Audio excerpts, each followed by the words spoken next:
Buenos días, ¿cómo están? Espero que estén todos muy bien. Gracias por acompañarnos en esta mañana de viernes. Hoy día nos vamos a reunir para ver los principales problemas de salud mental en adultos con discapacidad intelectual. Nos va a estar aquí acompañando nuestra doctora María Trinidad Lin. Ella es psiquiatra de adultos de la REDUCE, así que le agradecemos desde ya que haya decidido acompañarnos en esta charla. ¿Ya? Cosas generales, vamos a estar todos con los micrófonos cerrados para que la doctora pueda dar su presentación. Va a tener unos minutos de su presentación y luego viene una ronda de preguntas si ustedes quieren. Las pueden ir escribiendo ahí al chat. Somos pocos, así que también podemos ver si se pueden dar en voz alta algunas preguntas. Si se van surgiendo preguntas durante la misma presentación, las escriben en el chat y después las vamos viendo. ¿Ya? Así que muchas gracias a todos por estar acá y bienvenida, doctora. Ahí le doy el pase para que pueda comenzar con su charla. Súper, muchas gracias. Como decían, hoy día nos juntamos para hablar de los problemas de salud mental de adultos con discapacidad intelectual. Ya, esta va a ser una charla general en relación a algunos problemas de salud mental que pueden presentar los adultos. Entonces, ¿sobre qué vamos a conversar? Un poco de salud mental, de los principales problemas de salud mental, ¿ya?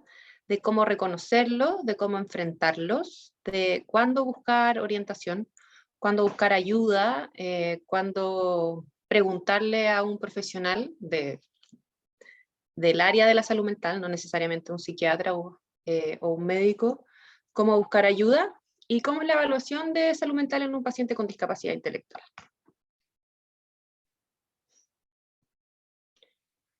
Entonces tenemos que partir viendo qué es un trastorno de salud mental. Cuando nosotros podemos considerar que un síntoma o algo que le está pasando a nuestro adulto es un problema de salud mental.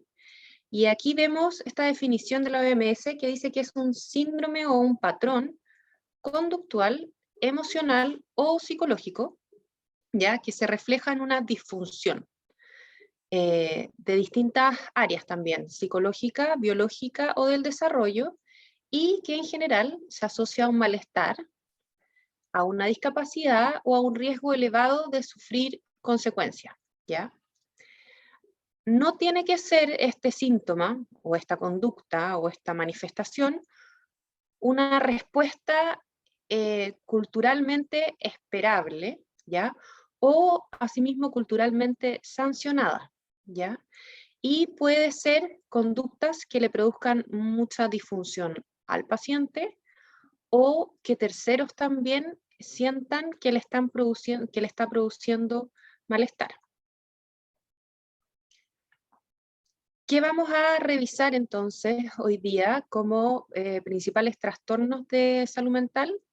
Vamos a hablar un poco de la ansiedad, de depresión, de duelo y trastorno por estrés postraumático, de síntomas obsesivos, desajustes conductuales, psicosis, y finalmente vamos a terminar con este síndrome de regresión en el síndrome de Down, ¿ya? Que es un diagnóstico que ha ido apareciendo más recientemente en pacientes con síndrome de Down que pierden de forma rápida la funcionalidad de forma importante.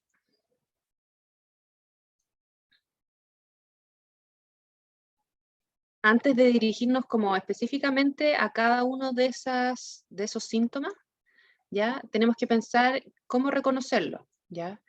Ustedes que son cuidadores principalmente, cómo notar que el adulto está teniendo algún problema, ¿ya?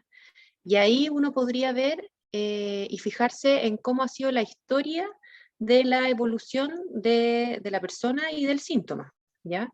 Entonces, ¿cómo ha habido un cambio en el tiempo del estado previo del paciente, ¿ya? Y fijarse en el fondo si estos cambios son situaciones aisladas, situaciones respuesta a alguna situación, que puede ser normal, o si son cambios persistentes y que se mantienen en el tiempo, ¿ya? Fijarse que estos cambios sean disfuncionales, ¿ya? Que muchas veces producen sufrimiento al paciente o a la familia, y en muchas ocasiones son evidenciados por los cuidadores, ¿ya?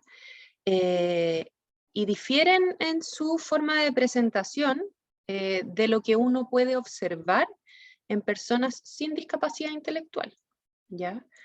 Por ejemplo, un cuadro depresivo en un paciente con discapacidad intelectual puede ser muy distinta a un paciente sin discapacidad intelectual en cuanto a la expresión de los síntomas, la expresión de lo que le está pasando, ¿ya? Entonces, muchas veces acá los síntomas en general son más conductuales. Partamos entonces con la ansiedad. En este caso, bueno, en general, la intensidad o la duración de la ansiedad es desproporcionada, ¿ya? En relación con el daño que puede producir el estresor, ¿ya? Ocurre muchas veces en ausencia de una amenaza reconocible para el individuo, ¿ya? Y implica mayores niveles de activación. O sea, el paciente puede estar más nervioso, preocupado, puede estar mucho más inquieto, puede empezar a dormir mal, puede manifestarse comiendo más, ¿ya? Y también muchas veces se puede manifestar con irritabilidad o con esa irritabilidad con conductas más externalizantes como golpear cosas, gritar más, responder, cerrar la puerta más fuerte, tirar cosas, etcétera, etcétera. Todo esto tiene el efecto de desorganizar el individuo en vez de facilitar su funcionamiento, ¿ya? Y muchas veces los pacientes no tienen la capacidad de decir es que estoy preocupado, estoy ansioso o tengo miedo. Entonces es súper importante lo que puedan aportar los cuidadores, los distintos cuidadores, la familia, el centro donde asiste, los talleres, los amigos, etcétera, como para llegar a un diagnóstico.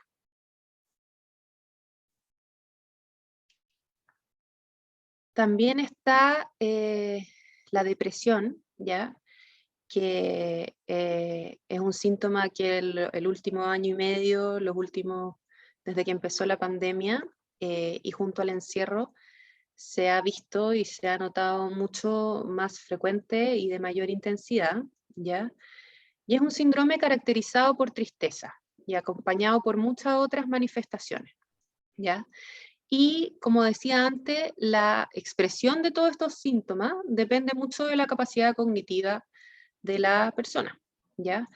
De cuánto pueda expresar verbalmente lo que le está pasando, el decir tengo tristeza o tengo pena, o cuando esa capacidad de expresar lo que le está pasando no es suficiente, fijarse en otras cosas, como por ejemplo en la pérdida de habilidades, ¿ya? Por ejemplo, que un paciente autónomo, que era funcional, que se levantaba, se vestía, se lavaba los dientes, comía solo, empiece a tener una regresión en esas habilidades y comience a necesitar más ayuda, que deje de asearse adecuadamente, deje de vestirse, deje de ordenar su pieza. Muchas de esas cosas son orientadoras a un cuadro depresivo. Y también habilidades como por ejemplo el hablar, ¿ya? El empezar a hablar menos, la disminución de la comunicación también es importante, ¿ya? Que estén más enlentecidos, que se demoren mucho más en hacer esas mismas cosas, ¿ya? Mucho más en levantarse, mucho más en vestirse, que pierdan la atención, que estén como dispersos, inatentos, o que tengan cambios en el apetito, sueño. Ha pasado mucho durante la pandemia que los pacientes han subido de peso, no solo por la falta de actividad, pero también por un aumento en el apetito, ¿ya? Aunque muchas veces también tienen una disminución en el apetito, y alteraciones del sueño, con insomnio, que les cuesta quedarse dormidos, o que se despiertan muchas veces en la noche, o que se despiertan temprano en la mañana, ¿ya? Aislamiento, que no quieren salir, no quieren tener actividades sociales, juntarse con la familia, y ya cuando se empiezan a liberar estas restricciones de cuarentena, el no querer asistir a las distintas talleres o actividades sociales, ¿ya? Los soliloquios, cuando los pacientes eh,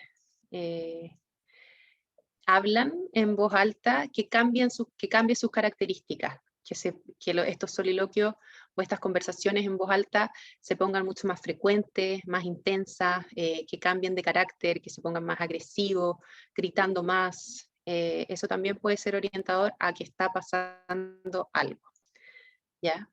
Pérdida de memoria también, poca motivación que antes generaba interés, ¿ya? Alteración en las capacidades cognitivas, que va un poco de la mano con la pérdida de las habilidades, ¿ya? La habilidad, que estén más sensibles, con más pena, llorando más, con llanto, y ya en un cuadro mucho más severo que aparezcan ideas delirantes u otros síntomas que orientan más a la gravedad del cuadro como síntomas psicóticos.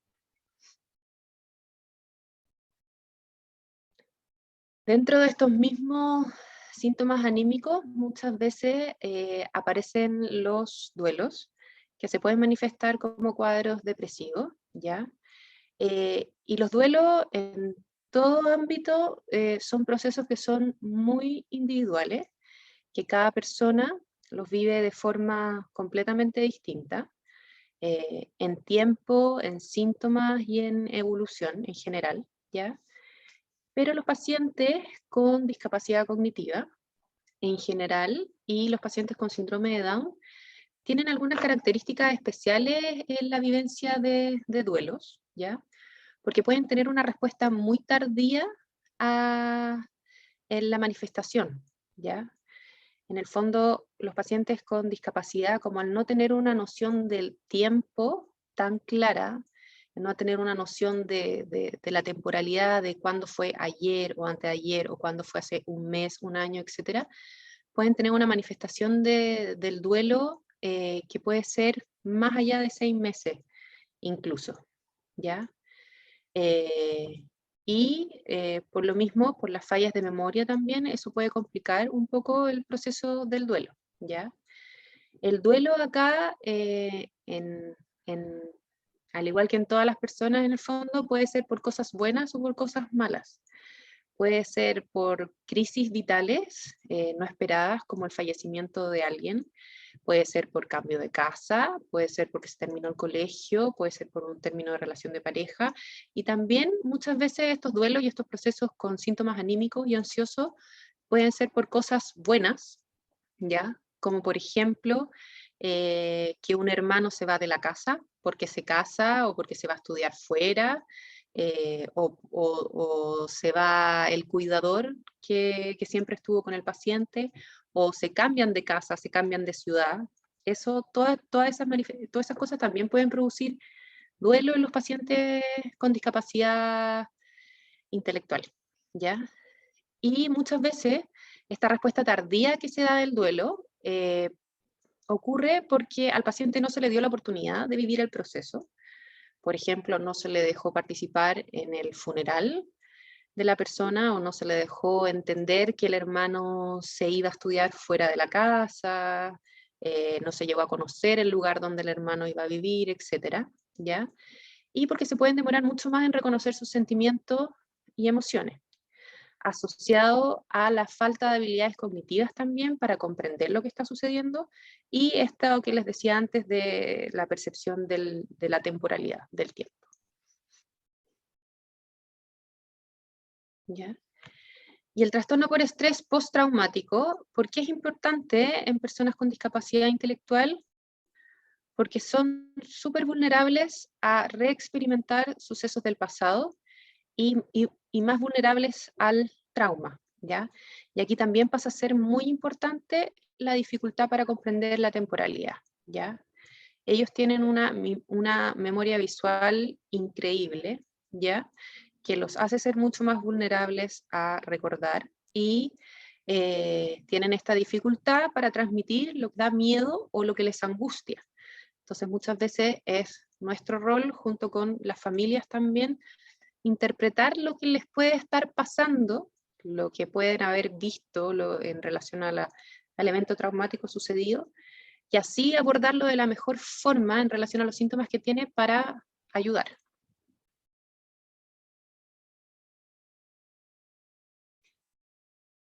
Este es un tema bien frecuente en la consulta médica en general de salud mental, de pacientes que vienen acompañados por sus cuidadores porque tienen síntomas obsesivos muy marcados, ¿ya? Y eso los hace tener rutinas y hábitos súper estructuradas, ¿ya? Entonces, a la larga, y quizás empeorados por la pandemia, esto lleva a que se produzca una tensión en el grupo familiar en general, porque en relación a estas rutinas, estos hábitos, la familia tiene que adaptarse y dejar de hacer otras cosas, ¿ya?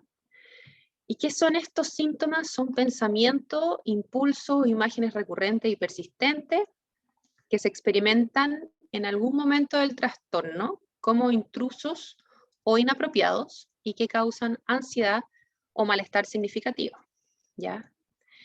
Es una experiencia subjetiva. En muchas oportunidades es difícil de que los pacientes la comuniquen, y dependiendo del nivel de discapacidad intelectual, es mucho más difícil que lo logren explicar y que nosotros lo logremos entender también, ¿ya? En general, la persona intenta ignorar o suprimir estos pensamientos, impulsos o imágenes, o los intenta neutralizar a través de otros pensamientos o los actos compulsivos, ¿ya? O sea, para bajar la ansiedad, la preocupación que le producen estas ideas obsesivas, el paciente trata de hacer algo que le ayuda a disminuir esta ansiedad, ¿ya? Pero muchas veces los pacientes con discapacidad no entienden estas ideas o pensamientos intrusivos, ¿ya? Les cuesta reconocerlos como propios y tienen conductas o actos compulsivos que tampoco les pueden dar mucha explicación, ¿ya? Entonces, el paciente con discapacidad puede contar lo que siente o cómo lo intenta suprimir, y por otro lado, puede explicar el sufrimiento con el que está cursando en ese momento, y ahí entonces la evaluación de estos síntomas se hace mucho más compleja, de lograr entender cuánto está sufriendo el paciente por lo que le está sucediendo, ¿ya? No siempre los síntomas obsesivos son patológicos en los pacientes con discapacidad intelectual o en la población general, y no siempre se tratan.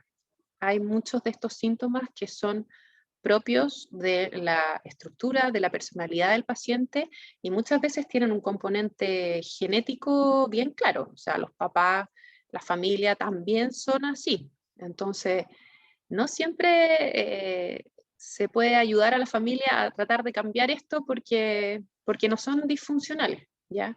Y porque no le están produciendo sufrimiento propiamente tal al paciente, y porque pueden ser un poco más tolerables también para los cuidadores.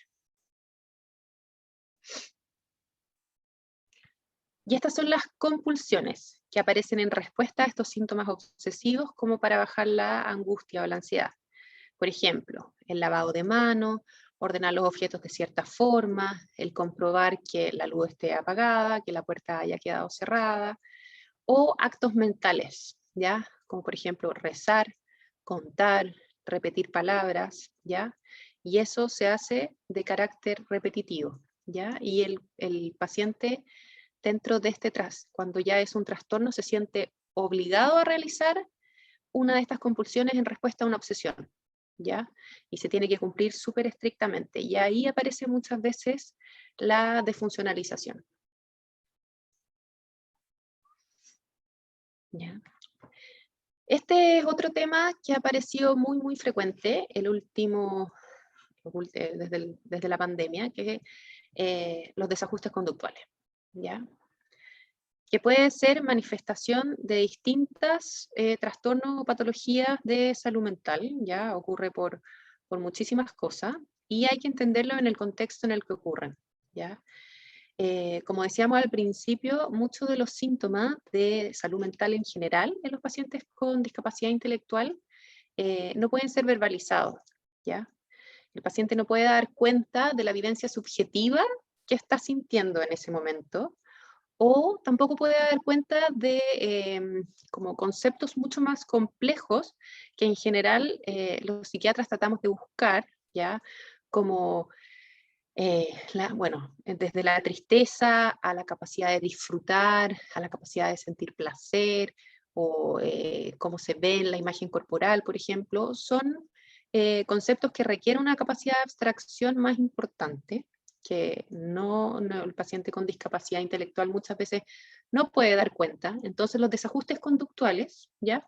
Hay que considerarlo como equivalentes de síntomas de distintas patologías de salud mental, ¿ya?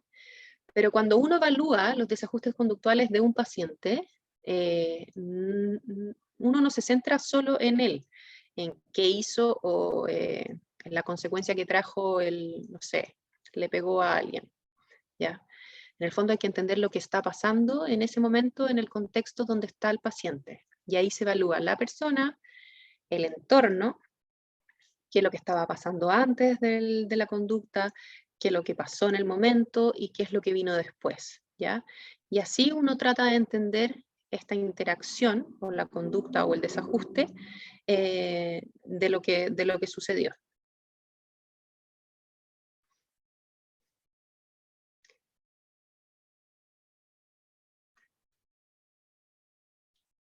Otro tema importante y menos frecuente que los previos, ¿ya? Son los cuadros o los síntomas psicóticos, ¿ya? Los síntomas psicóticos son poco frecuentes, pero son más frecuentes en la población con discapacidad intelectual, ¿ya? En general son difíciles de evaluar, ¿ya? Los síntomas son muy variables dependiendo de las habilidades cognitivas, ¿ya? Y un síntoma aislado no se asume como un cuadro psicótico, ¿ya? Se asume como una manifestación o como algo sindromático que debe ser abordado y tratado, ¿ya? Y en general, cuando estos síntomas se asocian a pérdida de funcionalidad, uno ahí sí va tratando de configurar más un diagnóstico o un cuadro propiamente tal, ¿ya? Muchas veces las familias preguntan por ejemplo, por los soliloquios, el hablar en voz alta o el hablar en voz alta y el interactuar con otras personas, que son una población sin discapacidad intelectual, se podría considerar de forma mucho más clara como un cuadro psicótico, como alucinaciones auditivas, pero los pacientes con síndrome de Down en general y con discapacidad cognitiva, la fantasía está muchísimo más desarrollada que en la población general. Entonces, cuando uno evalúa estos soliloquios, lo importante no es el que hablen en voz alta o el que interactúen, por ejemplo, con un amigo imaginario, sino es que haya un cambio en la forma en que ocurre esa situación, ese cambio longitudinal que decíamos en el tiempo, que esos soliloquios se hagan mucho más intensos, que se hagan más frecuentes, que se pongan más agresivos, que el paciente empiece a pelear con las voces, por ejemplo, ¿ya? Que empiecen a ocurrir en otros momentos. Por ejemplo, el paciente siempre cuando estaba solo en su pieza conversaba y ahora lo hace en cualquier lado, o lo hace escondida, etc. ¿Ya? Y siempre asociado a otros síntomas, pérdida de habilidades, que se empiece a aislar, que se desfuncionalice, ya que se ponga más irritable, más agresivo, etc.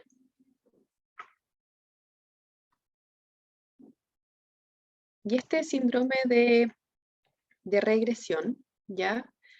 Es un diagnóstico que cada vez está apareciendo más en el área de la salud mental.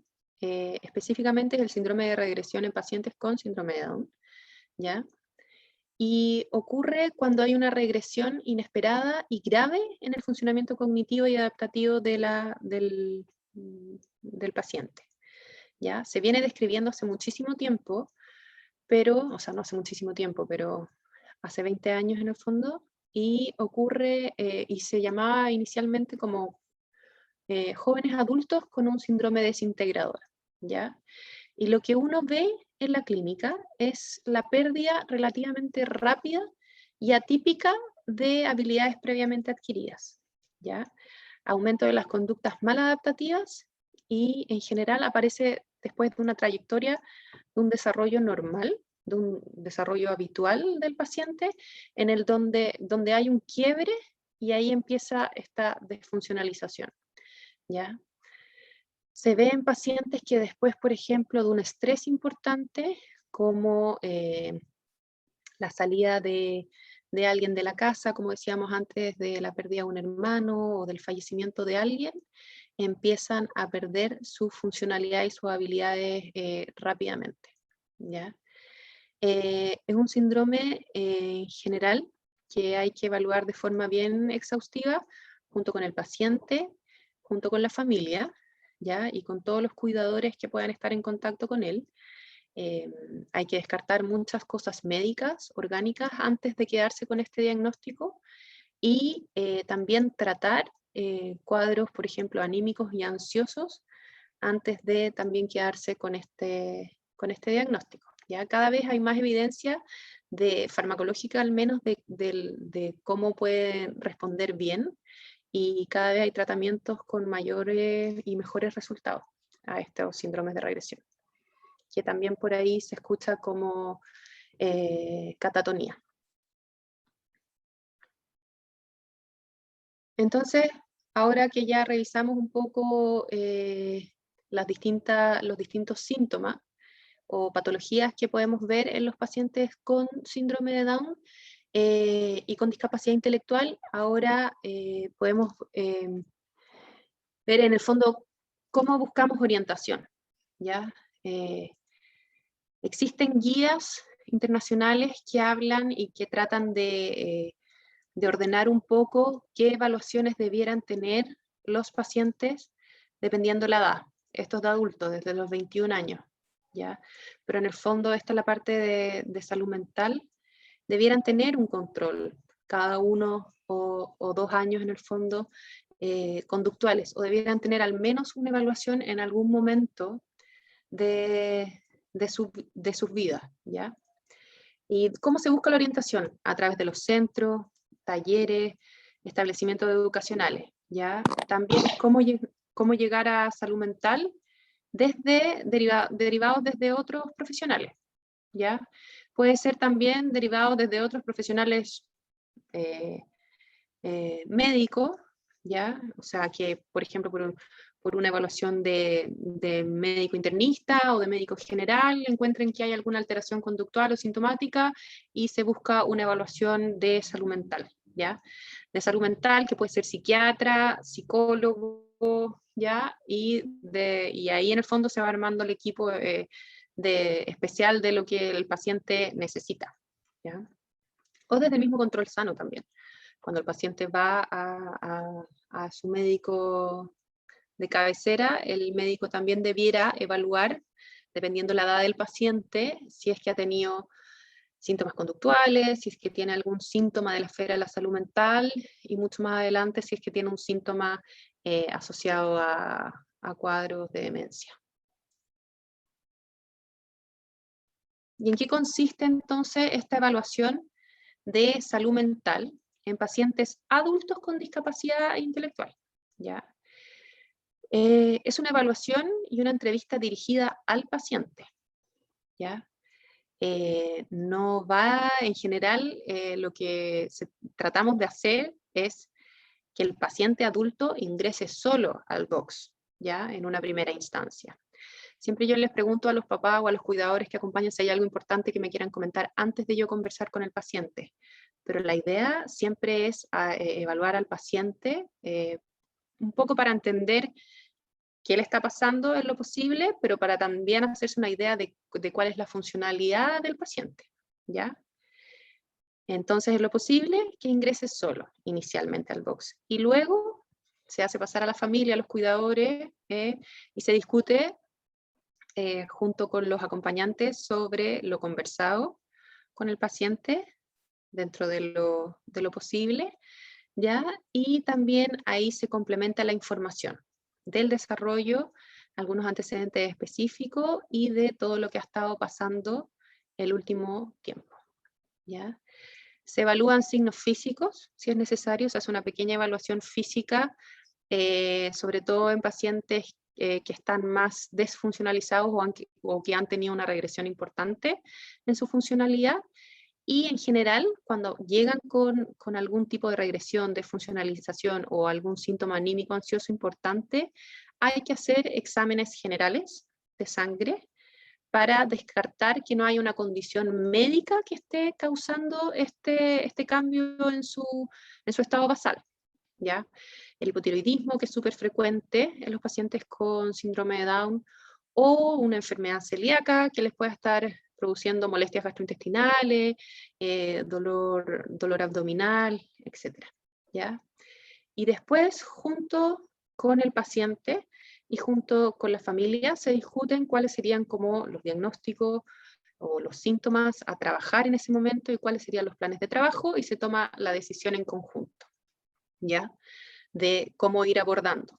No es siempre 100% farmacológico, muchas veces es apoyo con psicólogo, apoyo con terapeuta ocupacional en el fondo para a tratar de hacer el tratamiento lo más multidisciplinario posible. Y se hace un seguimiento de los pacientes.